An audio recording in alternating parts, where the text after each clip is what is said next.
അതാണ് ഇവിടെ വമാ ഉഹില്ല ബിഹി ലിഗൈരില്ലാ എന്നിടത്ത് നമുക്ക് മനസ്സിലാക്കുവാനുള്ള ആദർശവും. അള്ളാഹുവിൻ്റെ പേരല്ലാത്തതിൽ അറുക്കപ്പെട്ടത് ഭക്ഷിക്കൽ നിഷിദ്ധം എന്ന് പറയുമ്പോൾ അള്ളാഹുവിൻ്റെ പേരിൽ അറുക്കപ്പെട്ടത് ഭക്ഷിക്കൽ കൽപ്പിക്കപ്പെട്ടത് അനുവദിക്കപ്പെട്ടത് എന്നത് ആ പ്രയോഗം തേടുന്നു.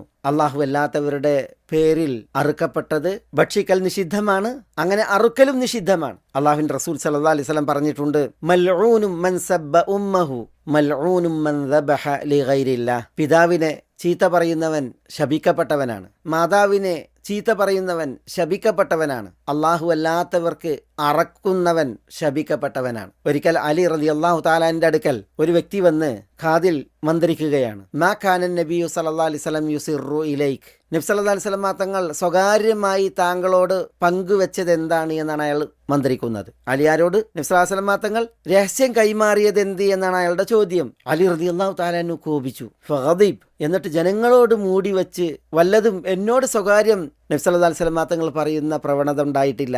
പിന്നെയോ ഗൈറ അന്നഹു ഖദ ഹദ്ദസനി ബികലിമാത്തിൻ അർബ, 4 വചനങ്ങൾ എന്നോട് നബി സല്ലല്ലാഹു അലൈഹി വസല്ലം തങ്ങൾ പറഞ്ഞിട്ടുണ്ട് എന്ന് പറഞ്ഞ് അയാളോട് അലി പ്രതികരിച്ചു റളിയല്ലാഹു അൻഹു. അപ്പം മാഹുന്നയ അമീറുൽ മുഅ്മിനീൻ, അമീറുൽ മുഅ്മിനീൻ അലിയാരെ വിളിക്കുകയാണ്. ഏതാണ് ആ 4 കാര്യങ്ങൾ എന്ന് ആഗതൻ ചോദിച്ചു. അപ്പോൾ അലി റളിയല്ലാഹു തആല അത് പറഞ്ഞു കൊടുത്തു. ലഅനല്ലാഹു മൻ ലഅന വാലിദഹു, അല്ലെങ്കിൽ ലഅനല്ലാഹു മൻ ലഅന വാലിദൈഹി, ലഅനല്ലാഹു മൻ സബ്ബ വാലിദൈഹി, ഇങ്ങനെയും പ്രയോഗമുണ്ട്. വലഅനല്ലാഹു മൻ ദബഹ ലിഗൈരില്ലാഹ് വലഅനല്ലാഹു മൻ ആവാ മുഹ്ദിസ വലഅനല്ലാഹു മൻ ഗയ്യറ മനാറൽ അർദ്. ഇതാണ് 4 കാര്യങ്ങൾ. അതിൽ തൻ്റെ പിതാവിനെ ശപിച്ചവനെ അള്ളാഹു ശപിച്ചിരിക്കുന്നു, അല്ലെങ്കിൽ മാതാപിതാക്കളെ ശപിച്ചവനെ അള്ളാഹു ശപിച്ചിരിക്കുന്നു, അല്ലെങ്കിൽ മാതാപിതാക്കളെ ശകാരിച്ചവനെ അള്ളാഹു ശപിച്ചിരിക്കുന്നു. ഇതാണ് ഒരു കാര്യം. രണ്ടാമത്തേത് ഇതാണ് നമ്മുടെ വിഷയം. വലഅനല്ലാഹു മൻ ദബഹ ലിഗൈരില്ലാഹ്, അള്ളാഹു അല്ലാത്തവർക്ക് അറുത്തവൻ അവനെ അള്ളാഹു ശപിച്ചിരിക്കുന്നു. വലഅനല്ലാഹു മൻ ആവാ മുഹ്ദിസ, ബിദ്അത്ത് ചെയ്യുന്നവൻ, അല്ലെങ്കിൽ ഇസ്ലാമിക ശിക്ഷാ കോടതി ശിക്ഷ വിധിച്ച് ശിക്ഷാർഹനായ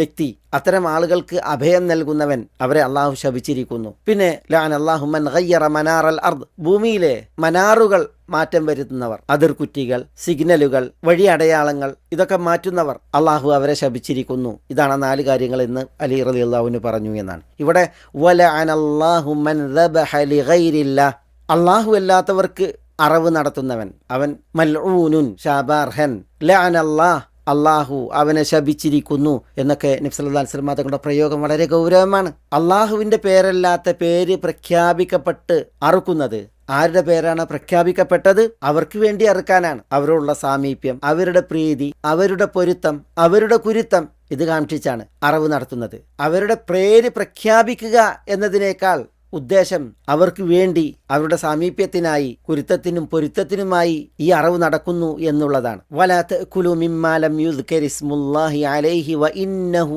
ലഫിസ്ഖുൻ. അള്ളാഹു സുബ്ഹാനഹു വ തആല വിശുദ്ധ ഖുർആനിൽ സൂറത്ത് അൻആമിൽ പറയുകയാണ്, അള്ളാഹുവിൻ്റെ നാമം പറയപ്പെടാത്തതിൽ നിന്ന് നിങ്ങൾ തിന്നരുത്. വ ഇന്നഹു ലഫിസ്ഖുൻ, അത് ഫിസ്ഖാകുന്നു. ഫിസ്ഖ് എന്ന് പറഞ്ഞാൽ അധർമ്മം, ദീനിന് നിരക്കാത്തത്, പുണ്യത്തിന് വഴങ്ങാത്തത്, ധർമ്മത്തിൽ നിന്നും ദീനിൽ നിന്നും വഴിമാറിയത് എന്നൊക്കെയാണ് അതിൻ്റെ അർത്ഥം.